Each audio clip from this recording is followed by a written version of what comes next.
Di sebuah desa kecil yang tampak tenang, hidup seorang gadis berusia 19 tahun bernama Alia. Dari luar, ia terlihat seperti remaja biasa. Senyumnya lembut, tutur katanya sopan, dan ia selalu menunduk ketika lewat di depan orang yang lebih tua. Namun di balik itu semua, ada sesuatu pada matanya. Tatapan yang menyimpan banyak cerita yang tidak pernah ia ucapkan. Sejak ayahnya meninggal, rumah yang dulu hangat berubah menjadi tempat yang membuat Alia selalu menahan nafas setiap kali ia pulang. Ibu tirinya, Mirna, semakin menunjukkan wajah aslinya, dingin, tajam, dan penuh kebencian. Setiap pagi, Alia harus membangun pagi sebelum matahari muncul, menimba air, mencuci pakaian, memasak, lalu membersihkan seluruh rumah sendirian. Sedikit saja ada yang tidak sempurna, Mirna akan memarahinya seolah Alia bukan manusia, melainkan pembantu yang tak dibayar. Namun, belakangan ada sesuatu yang lebih menakutkan dari sekedar amarah Mirna. Alia sering melihat perempuan itu berbicara di telepon dengan nada yang tidak ia kenal, pelan, manis, namun licik. Alia pernah menangkap sepintas kalimat aneh. "Dia cantik, masih muda, nanti saya kirim fotonya."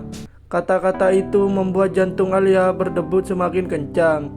Tapi ia mencoba berpikir positif, berusaha percaya bahwa ia hanya salah dengar. Hingga suatu sore, Mirna menyuruhnya memakai pakaian yang tidak biasa, lebih rapi, lebih dewasa, tidak seperti Alia biasanya. "Jangan banyak tanya, ikuti saja," bentaknya. Alia tidak tahu apa yang sedang terjadi. Ia hanya menurut. Semua terjawab saat Mirna menyeretnya keluar rumah dan mendorongnya masuk ke mobil. Seorang pria parubaya yang tidak ia kenal. Pria itu tersenyum samar, sementara Mirna menerima amplop tebal dari tangannya. Dalam sekejap dunia Alia runtuh. Ia sadar ibu tirinya bukan hanya membencinya, ia benar-benar menjualnya. Air mata Alia mengalir, tetapi Mirna sama sekali tidak menoleh. Di dalam mobil, suasana seperti neraka bagi Alia. Pria itu berbicara seolah ia sudah memiliki Alia, membuat tubuh Alia gemetar hebat. Ia menatap jendela yang gelap, mencoba menahan diri agar tidak menangis keras. Dalam hatinya hanya ada satu kalimat, "Aku harus selamat, aku harus keluar dari sini." Saat mobil berhenti di lampu merah panjang, naluri bertahan hidup mengambil alih. Alia melihat pintu belakang tidak terkunci. Tangannya gemetar saat meraih gagang pintu, tetapi keberanian mengalahkan ketakutannya.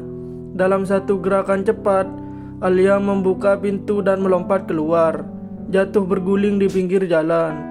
Teriakan pria itu terdengar, tapi Alia sudah berlari. Meski lututnya terluka dan nafasnya tersengal, ia terus berlari sampai melihat warung sederhana yang hampir tutup. Dengan sisa tenaga, ia masuk dan menutup pintu dengan panik. Pemilik warung, Bu Sari, terkejut melihat Alia yang pucat, kotor, dan hampir pingsan. "Nak, kamu kenapa?" tanyanya lembut. Dan untuk pertama kalinya, Alia membiarkan dirinya menangis sepuasnya. Melihat ketakutan dan luka di mata Alia, Bu Sari langsung menutup warung tanpa bertanya panjang. Ia membawa Alia ke rumah aman tempat ia biasa membantu sebagai relawan. Di sana, Alia diberi makanan hangat, pakaian bersih, dan ruang untuk merasa aman. Semua orang di rumah aman menyambutnya dengan keramahan, yang membuat Alia meneteskan air mata lagi. Kali ini bukan karena takut, tetapi karena merasa akhirnya ada yang peduli. Di tempat itu, Alia mulai bercerita tentang Mirna, tentang mobil itu, tentang pelarian yang hampir merenggut nyawanya. Ceritanya didengar dengan penuh empati, dan kasusnya langsung dilaporkan. Untuk pertama kalinya sejak ayahnya meninggal, Alia merasa ada harapan. Hari-hari pertama di rumah aman terasa seperti mimpi bagi Alia. Ia terbiasa hidup di dalam ketakutan, sehingga ketika seseorang berbicara lembut kepadanya, ia sering menunduk secara refleks. Namun para pendamping di sana sabar mendampinginya. Mereka tidak memaksanya bercerita, tidak menekan, hanya menunggu hingga Alia siap. Perlahan-lahan ia mulai membuka dirinya. Setiap kata yang keluar dari mulutnya terasa seperti beban yang terangkat dari dada. Alia mengikuti sesi konseling, belajar memahami bahwa apa yang terjadi padanya bukan salahnya.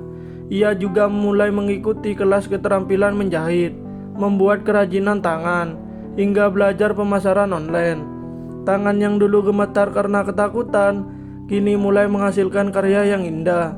Dari hasil karyanya, ia memperoleh uang pertama dalam hidupnya, yang benar-benar ia dapatkan dari susah sendiri. Saat menerima uang itu, Alia menangis haru. Tak berhenti di situ, Alia bertemu dengan banyak perempuan lain yang memiliki kisah serupa. Ada yang lebih muda darinya, ada yang lebih tua. Dari mereka, Alia belajar bahwa penderitaannya bukan akhir, melainkan awal dari perjalanan baru. Ia mulai ikut membantu mereka, kadang sekedar mendengarkan, kadang memberi pelukan, kadang memberi semangat. Tanpa sadar, Alia sudah tumbuh menjadi sosok yang menguatkan orang lain. Ketika kasusnya berhasil diproses dan Mirna ditangkap, Alia tidak merasakan dendam. Ia hanya merasa lega karena tidak ada lagi gadis lain yang akan menjadi korban dari ibu tirinya itu. Ia memilih memaafkan demi ketenangan hatinya sendiri. Sejak itu, Alia makin berani melangkah maju. Ia mulai berbicara di acara komunitas, menceritakan kisahnya dengan suara yang dulu tak pernah berani keluar. Ia berkata, "Kita bukan korban, kita penyintas, kita berharga." Dan kata-kata itu mulai mengubah hidup banyak orang. Alia kerap diundang ke sekolah, puskesmas, dan berbagai acara sosial. Ia berbicara dengan jujur, tanpa dramatisasi. Suaranya lembut, tapi penuh kekuatan. Banyak remaja meneteskan air mata ketika mendengar kisahnya. Ada yang berkata mereka akhirnya berani melapor. Ada pula yang baru menyadari tanda-tanda manipulasi dan kekerasan yang selama ini mereka abaikan. Alia selalu bilang, berkata jujur bukan berarti kamu lemah. Itu bukti kamu ingin hidup lebih baik. Dukungan masyarakat membuat Alia semakin melanjutkan perjalanan sebagai penyintas yang bangkit menjadi inspirasi. Ia bekerja sama dengan komunitas perempuan, aparat desa, bahkan pekerja sosial untuk menyebarkan edukasi tentang bahaya kekerasan dalam rumah tangga dan perdagangan perempuan.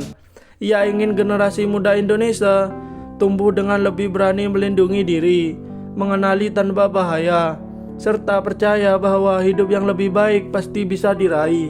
Beberapa tahun setelah kejadian kelam yang hampir merenggut masa depannya, Alia berdiri di sebuah ruangan besar tempat seminar nasional digelar. Ratusan orang duduk memperhatikannya, mahasiswa, guru, ibu rumah tangga, bahkan pejabat daerah.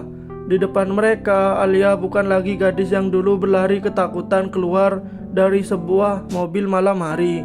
Ia telah berubah menjadi perempuan muda yang berani menatap dunia dengan kepala tegak. Setelah menceritakan kisahnya, Alia menatap hadirin dengan mata yang berkaca-kaca namun penuh keyakinan. Dulu saya kira hidup saya sudah hancur, tapi ternyata manusia bisa tumbuh dari luka.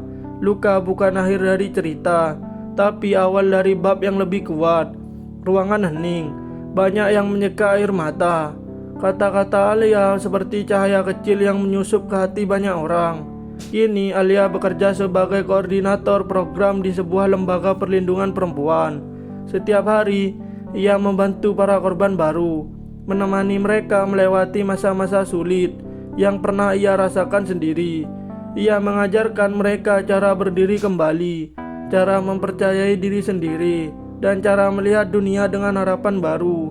Banyak di antara mereka yang berkata bahwa tanpa Alia, mereka mungkin tidak akan sanggup bertahan.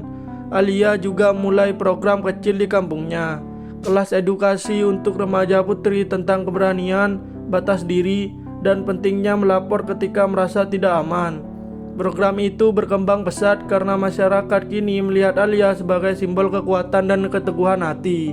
Namun, bagi Alia sendiri, hidup bukan tentang menjadi terkenal atau dihormati. Baginya, hidup adalah tentang memberi arti pada rasa sakit yang pernah ia alami. Ia ingin memastikan bahwa tidak ada gadis lain yang merasakan ketakutan yang sama. Yang ia inginkan sederhana, menjadi cahaya kecil yang menuntun orang lain keluar dari gelap. Di penghujung hari, ketika semua seminar selesai dan ia berjalan pulang, Alia tersenyum melihat langit senja. Ia berbisik pada dirinya sendiri, "Aku mungkin kehilangan masa kecilku, tapi aku memenangkan masa depanku."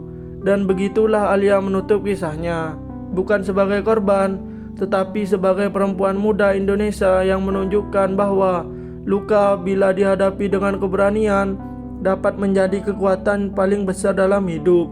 Terima kasih yang sudah menonton. Semoga yang saya sampaikan bermanfaat dan menambah wawasan bagi kalian semua. Jangan lupa like, komen, share, dan subscribe. Peace out.